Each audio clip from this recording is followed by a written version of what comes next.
Olá, meus amigos, tudo bem? Bem-vindos a mais um vídeo do Mapeando Resumos. Hoje, continuamos a nossa série de resumos de revisão tratando de direito constitucional. O assunto do dia é a eficácia e aplicabilidade das normas fundamentais. Se você já estudou essa matéria e quer relembrar ou revisar, vem comigo que vamos passar pelos pontos principais. Então, tratando de eficácia e aplicabilidade das normas fundamentais, nós vamos começar dizendo as espécies de eficácia, segundo Michel Temer, a teoria de José Afonso da Silva, que é a mais famosa, que trata de eficácia plena, contida e limitada, a teoria de Maria Helena Diniz, a teoria de Celso Bastos e Carlos Aires Brito e a eficácia exaurida e aplicabilidade esgotada das normas. Então, começando com eficácia, Michel Temer divide a eficácia em eficácia jurídica e eficácia social.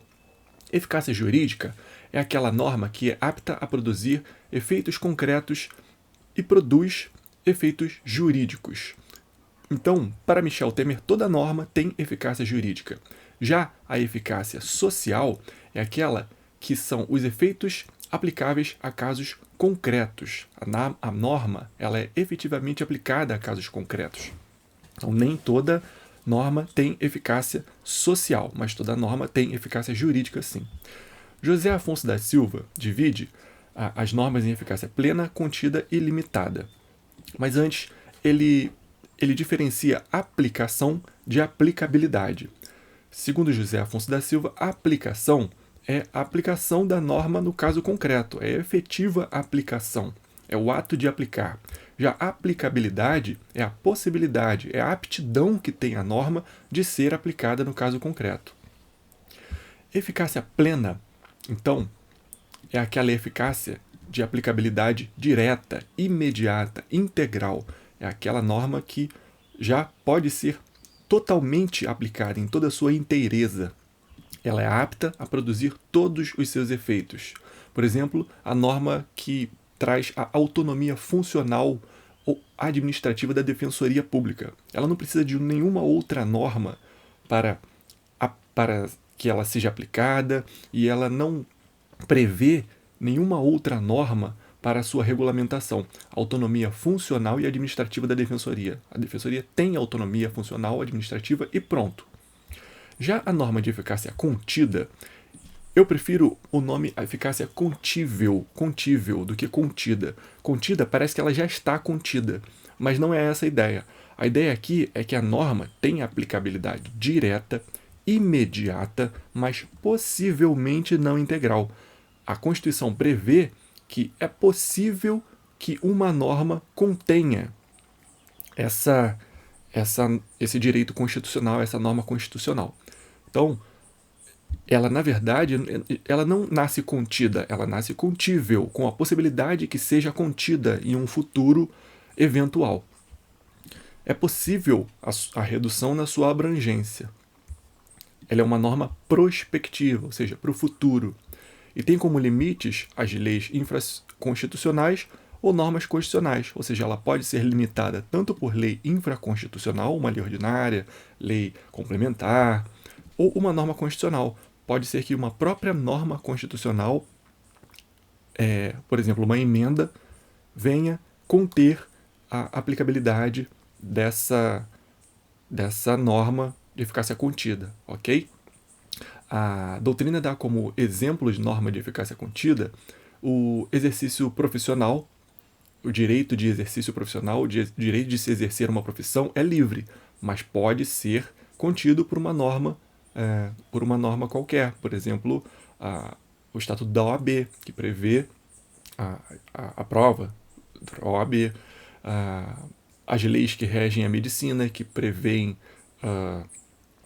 também o exercício da medicina pelos médicos formados pelas faculdades de medicina. Então, há normas que podem prever. Existe um julgado da STF que define que, no caso de músicos, não é proporcional que uma lei restrinja a atividade de músico, porque ela é uma atividade que não pode causar prejuízo à população em geral. Então, uma lei que venha restringir o exercício da atividade de músico, ela não é razoável, não é proporcional. Então aí depende do caso concreto. O direito de greve, observa-se aqui uma importante norma, a norma do direito de greve. O direito de greve dos trabalhadores em geral é uma norma de eficácia contida. Por quê? Porque a Constituição nasceu concedendo ao trabalhador, reconhecendo ao trabalhador o direito de greve. Só que prevendo que uma lei futura poderia regulamentar esse direito de greve. Então, ela era uma norma de eficácia contida. Veio a lei de greve e regulamentou esse direito, restringindo esse direito de greve. Só que o direito de greve dos servidores públicos, não. O direito de greve dos servidores públicos, a Constituição já não nasceu reconhecendo totalmente esse direito de greve. O direito de greve dos servidores públicos deveria ser exercido na forma da lei, ou seja, precisava de uma lei, né, para que fosse exercido o direito de greve dos servidores públicos, diferente do trabalhador em geral. O trabalhador em geral poderia exercer o direito de greve e uma lei poderia restringir esse direito. Ao contrário dos servidores públicos, os servidores públicos eles não poderiam exercer esse direito de greve já imediatamente, porque precisavam de uma lei. Essa norma do direito de greve do servidor público é de eficácia limitada. A gente vai ver aqui na frente. Ela não é norma de eficácia contida. Então, essa é a diferença do direito de greve. Michel Temer chama a norma de eficácia contida de eficácia redutível ou restringível. Redutível ou restringível. Eu acho um nome mais adequado do que eficácia contida. Contida parece que ela já está contida, e ela não está contida.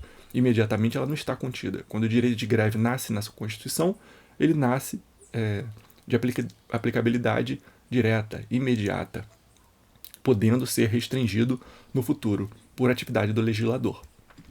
Eficácia limitada, então, o que seria? Seria aquela norma de aplicabilidade indireta, aplicabilidade mediata ou reduzida.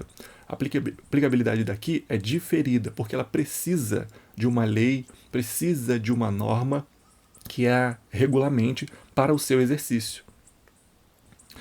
Vamos lembrar que, no caso do direito de greve, o Supremo decidiu que, enquanto não existir uma norma que regulamente o direito de greve dos servidores públicos, aplica-se a norma dos trabalhadores em geral. Aí foi uma decisão do Supremo, não foi uma lei que veio a regulamentar ainda o direito de greve dos servidores públicos, ok? A doutrina defende também que, mesmo a norma de eficácia limitada, tem um mínimo efeito. Ela tem sim um mínimo efeito. Ela nasce necessitando de uma lei para sua regulamentação, mas ela tem um mínimo efeito, ou seja, ela tem eficácia jurídica imediata, direta e vinculante. Ou seja, essa norma traz vetores de interpretação, ou seja, vetores mínimos. No mínimo, ela exerce algum efeito, ou seja, ela exerce um efeito de negar, de indeferir, de proibir que surjam normas contrárias a ela mesma.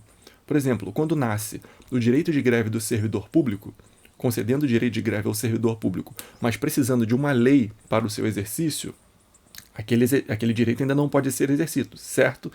Só que essa norma, ela evita que venha uma lei futura e negue o direito de greve ao servidor público. A partir de agora está negado, é proibido o direito de greve ao servidor público. É impossível uma norma dessa, seria inconstitucional.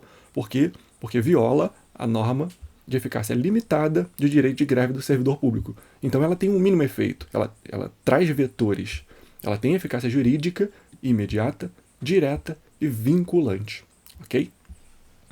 E a norma de eficácia limitada ela pode ser de princípio institutivo ou princípio programático. A norma de eficácia limitada e princípio institutivo, chamado também de princípio organizativo, ela traz esquemas gerais de estruturação. Ela cria instituição, órgão, entidade. Já a norma de princípio programático, ela veicula programas para o Estado, diretrizes para o Estado, programas futuros, ok? Para o exercício da atividade estatal. Essa é a norma de eficácia limitada. Maria Helena Diniz traz outra classificação. Ela trata as normas como supereficazes ou eficácia absoluta, eficácia plena eficácia relativa restringível e eficácia relativa complementável. Supereficazes, ou eficácia absoluta, são as normas que ela chama de normas intangíveis, são as cláusulas pétreas, as normas da Constituição que não podem ser modificadas. Supereficazes ou eficácia absoluta. Eficácia plena seria mesma classificação de José Afonso da Silva, aquelas que se aplicam em toda a sua inteireza, já se aplicam imediatamente e não precisam de lei nenhuma para o seu exercício. Eficácia relativa restringível é aquela que pode ser restringida no futuro. E eficácia relativa complementável é aquela que depende do complemento legislativo. Então, a eficácia relativa restringível é equivalente à classificação de José Afonso da Silva de norma de eficácia contida. E a eficácia relativa complementável é equivalente à classificação de norma de eficácia limitada. Celso Bastos e Carlos Aires Brito trazem a classificação de normas de aplicação e normas de integração. Normas de aplicação e normas de integração. Normas de aplicação seriam aquelas normas que trazem diretrizes, trazem regras e princípios para a aplicação das normas. E normas de integração são aquelas que trazem regras e princípios de interpretação, de colmatação de lacunas, para integrar as normas existentes, ou seja, para dar uma coerência sistemática a essas normas. As normas de aplicação se dividem em irregulamentáveis e regulamentáveis, irregulamentáveis e irregulamentáveis, e as normas de integração complementáveis e restringíveis. As normas de integração seriam aquelas complementáveis e as normas restringíveis. Complementáveis que podem ser complementadas, podem aumentar a sua eficácia, a sua aplicabilidade com outras normas, e restringíveis, aquelas que podem ser diminuídas, podem ser restringidas, podem ser limitadas por outras normas. E normas de eficácia exaurida ou aplicabilidade esgotada. O que são? São as normas do ADCT. São algumas normas do ADCT que já exerceram a sua eficácia, já exerceram tudo o que tinham para exercer e estão com a aplicabilidade esgotada agora. Por exemplo, a norma que trazia a regra de emendas de revisão. A Constituição dizia que 5 anos após a sua entrada em vigor, o Estado brasileiro faria emendas de revisão da Constituição. Já ocorreu, já terminou e agora ela não tem eficácia nenhuma, ela já exerceu toda a sua regra. É chamada de eficácia exaurida ou aplicabilidade esgotada. Quem chama essas normas assim é o Adir Lamego Bullos, um doutrinador baiano muito, muito bom, muito interessante, que trata disso. São algumas das normas do ADCT. Nem todas as normas do ADCT, apesar de ele ser o ato das disposições constitucionais transitórias, nem todas as normas ali estão exauridas, estão de aplicabilidade esgotada, nem todas elas. Mas aquelas que já exerceram tudo que tinha para exercer, são chamadas assim. Então, pessoal, esse é um resumo bem breve sobre eficácia e aplicabilidade das normas fundamentais. O que cai nas provas são as casuísticas decididas pelo STF, como o direito de greve, como o direito de exercício profissional dos músicos, como eu falei.